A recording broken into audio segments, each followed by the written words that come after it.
Welcome back to the deep dive. You know, it feels like electric vehicles are just evolving so fast right now. Oh, absolutely. Every time you look, there's a new model, some new tech, something creating buzz. It's exciting, but honestly, it's kind of a lot to keep up with. It really is. The whole EV market shift, especially with the big established automakers, hmm really diving deep into electric, it's phenomenal to watch. They're not just tweaking things, they're making pretty bold moves. And that's exactly what we're jumping into today. We're doing a deep dive on the latest EV offerings from two, well, iconic American brands, Cadillac and Chevrolet. Right. Our mission here is basically to give you a shortcut, to get you really well informed about where GM is heading with EVs. We're unpacking the big improvements, performance, design, comfort in these newest models. Yeah, we've looked through a ton of reviews, expert takes, Yeah. and it's clear these aren't just minor updates. These are like significant leaps. Shows a real evolution in what you can expect from an American EV. Okay, so let's start with Cadillac. The Lyric. This thing, it's not just turning heads, it feels like it's actually trying to redefine luxury for the electric age. It really does. It's already got an Editor's Choice Award, ranked number 4 in its class. But what makes it so significant for Cadillac right now? Well, what's really interesting is how they've positioned it. The Lyric isn't aiming to be the fastest thing off the line, trying to beat a Taycan 0 to 60. Right. Instead, it's very much set up as a boulevard cruiser. The priority is absolutely comfort, a smooth, quiet ride, and that sophisticated design. It Okay. sort of carves out its own space.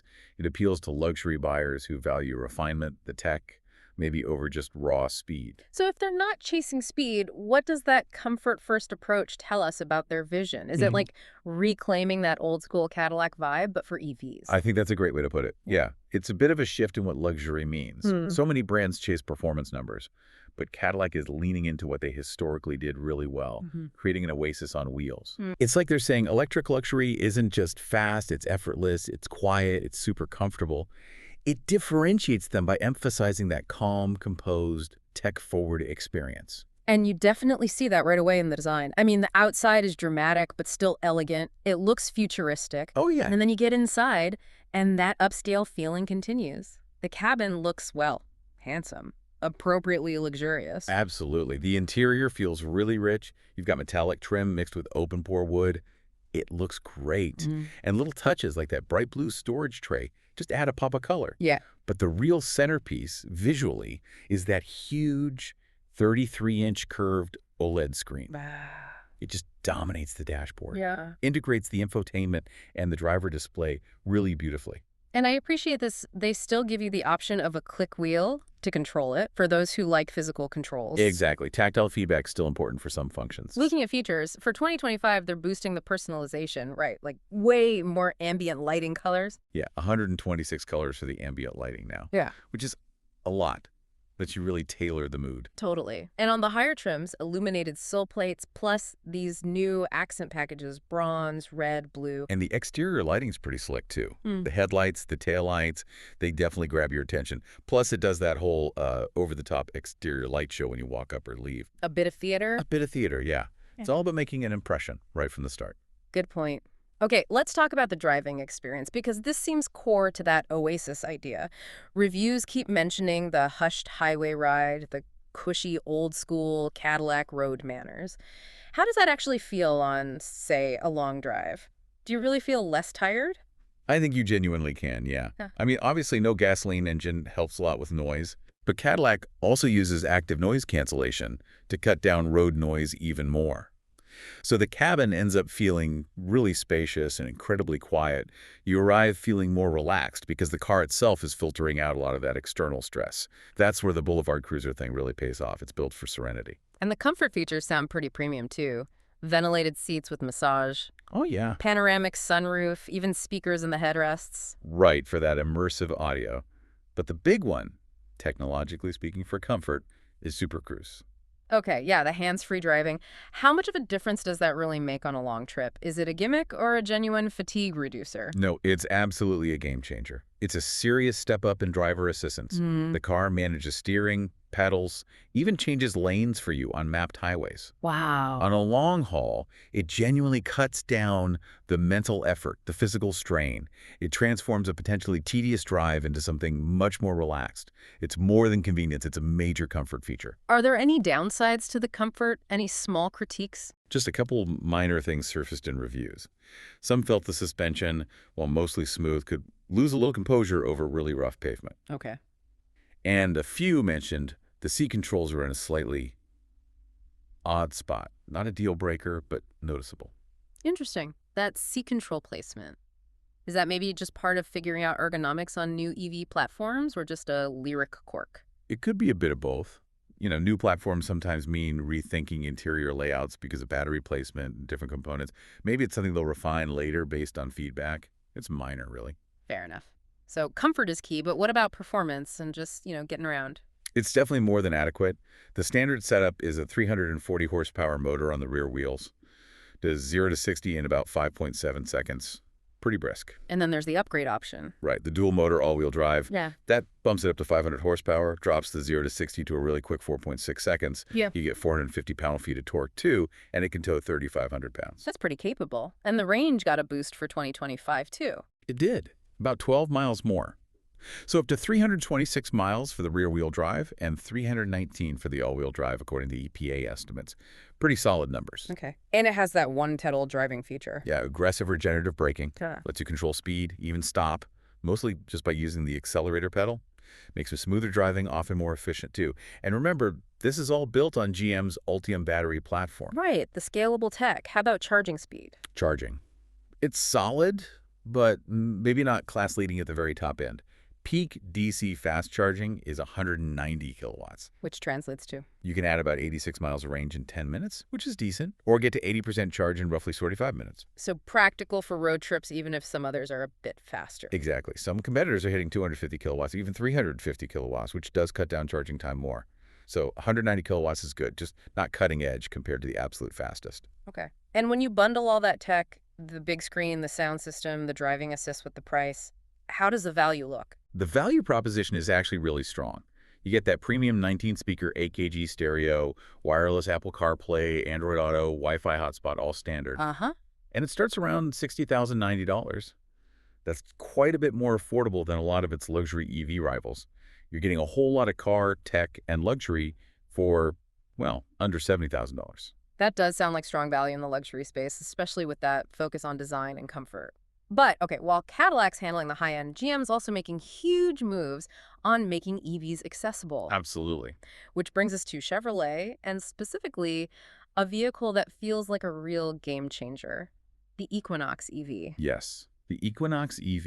It's being called America's most affordable EV with 315-plus miles of range. That's the headline. And the starting price is what? Just $33,600. And that's huge. This GM basically saying EVs aren't just for early adopters or luxury buyers anymore. They're for everyone. Wow. It competes directly with the mainstream gasoline SUVs, takes away that big price barrier, and could potentially let GM really dominate the mainstream EV market. Okay, dominate the mainstream. That's a bold prediction. What kind of shift could this price and range combo actually trigger? Well, it changes the whole conversation, doesn't it? Before, getting that kind of range usually meant paying a big premium. True. The Equinox EV shows you don't need a fortune for practical, long-distance electric driving. It challenges that idea that EVs are only for the wealthy. This could honestly be the tipping point for a lot of first-time EV buyers, especially those replacing a regular SUV. Familiar shape, great range, affordable price. And even at that price, it apparently still looks good, striking design as mentioned, and maybe more surprisingly, good soundproofing. Yeah, the soundproofing is noted as surprisingly good for the price point, which is a big comfort win in an affordable EV. Why is soundproofing maybe more important in an EV like this? Well, in a gas car, the engine noise kind of masks other sounds, like road and wind noise. Right. Take away the engine noise, and suddenly you notice everything else more. So good soundproofing becomes really critical for a comfortable, quiet cabin. For Chevy to achieve that in the Equinox EV means they invested in making the ride feel more refined, more premium than the price tag might suggest. Makes sense. And performance-wise, it's focused on efficiency. Very much so. Excellent efficiency, reported around 3.5 miles per kilowatt. That's key for maximizing that range and keeping running costs low.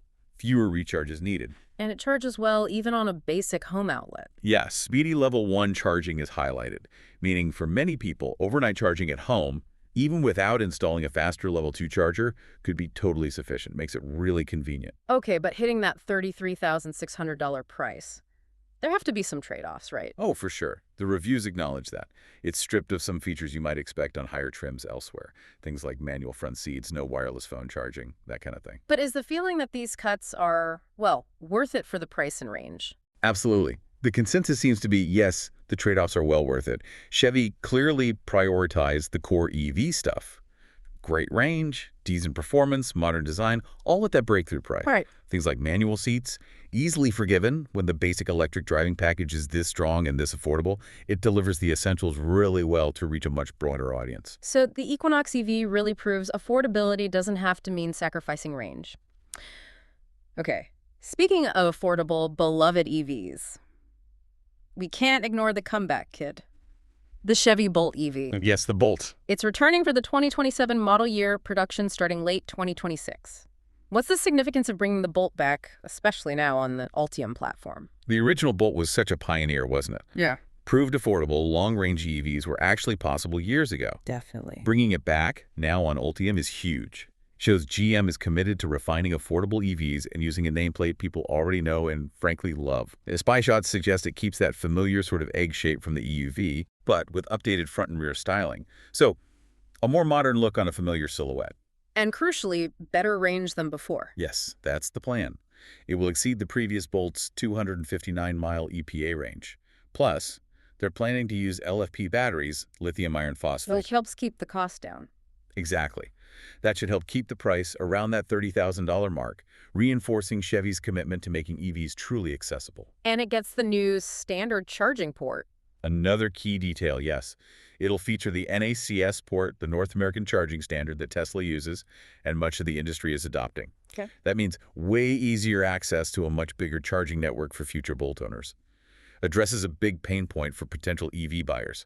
So better range, affordable price, standard charging. It's shaping up to be a really compelling package. What strikes me is how all these different vehicles, the luxury Lyriq, the affordable Equinox, the returning Bolt, even upcoming Buicks like the Electra E5, they all share that same foundation, GM's Ultium platform. That's the magic ingredient, really. How does that shared platform enable such different cars, and what advantage does it give GM? It's a massive strategic advantage.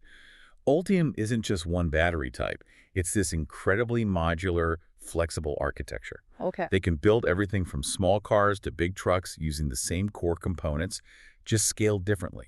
This creates huge economies of scale, slashes development time and cost, and lets them pivot quickly to what the market wants. So unlike maybe a startup with one platform. Exactly. While some EV startups have more bespoke platforms, GM can leverage Ultium across brands and segments from Cadillac luxury to Chevy accessibility. It gives them a unique edge in scaling up EV production much faster than many rivals might be able to. It's really clear then. Cadillac and Chevrolet are definitely pushing things forward in their own ways. Better performance, really captivating designs, much improved comfort. We're seeing a genuine evolution in American EVs. And what that means for you, the listener, is just more choice. More compelling, diverse options than ever before. Whether you want luxury or amazing value or something in between, GM's strategy with Ultium seems geared toward having an EV for almost everyone. So as these brands keep refining their EVs, using Ultium as that flexible base, how do you think this growing emphasis on comfort and design alongside practical performance is going to reshape what we all expect from just an everyday electric car?